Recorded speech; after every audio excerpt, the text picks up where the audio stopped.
মধ্যপ্রাচ্যে যুদ্ধের জেরে বিশ্বের ইতিহাসে ভয়াবহ জ্বালানি সংকট চলছে। তারপরও বাংলাদেশে প্রতিবেশী দেশগুলোর তুলনায় কম দামে তেল বিক্রি হচ্ছে।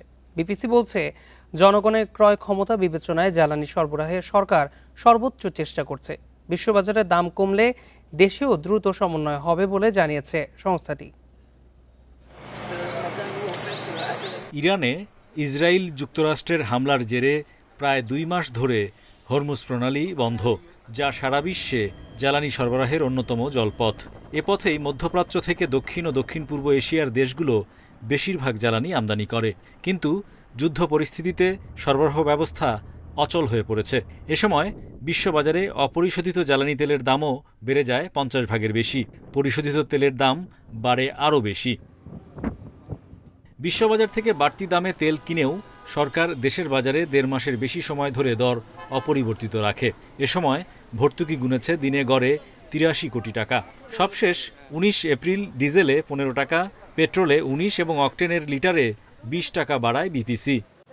ঊর্ধ্বতন কর্তৃপক্ষ নির্দেশনা দিয়েছে যেন জনগণের উপরে অতিরিক্ত চাপ না পড়ে, ওটাকে বিবেচনা করে বর্তমান দামটা ফিক্সড করা হয়েছে। অ্যাকচুয়ালি আপনি যদি ডাইনামিক প্রাইসের কথা চিন্তা করেন বা অন্যান্য দেশের প্রাইসের কথা চিন্তা করেন কিংবা আমাদের ইন্টারন্যাশনাল মার্কেটের যে প্রাইসের কথা চিন্তা করেন, সেই প্রেক্ষাপটে আমরা কিন্তু ওই পরিমাণ আমরা ওটাকে অ্যাড্রেস করিনি। দেশের বাজারে বিক্রি হওয়া জ্বালানি তেলের 75 ভাগই ডিজেল। এশিয়ার বিভিন্ন দেশের তুলনায় বাংলাদেশে কম দামে ডিজেল বিক্রি হচ্ছে। ভুটান ও ভারতে প্রতি লিটার 130, নেপালে 190, পাকিস্তান ও থাইল্যান্ডে ডিজেলের লিটার 150 টাকার বেশি।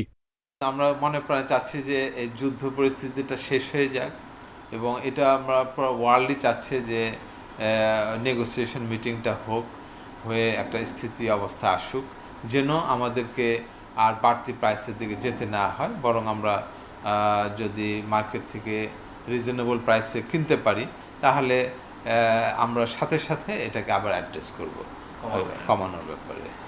বিপিসি জানায়, চলতি মাসে মোট 4,80,000 টন ডিজেল আমদানি হবে।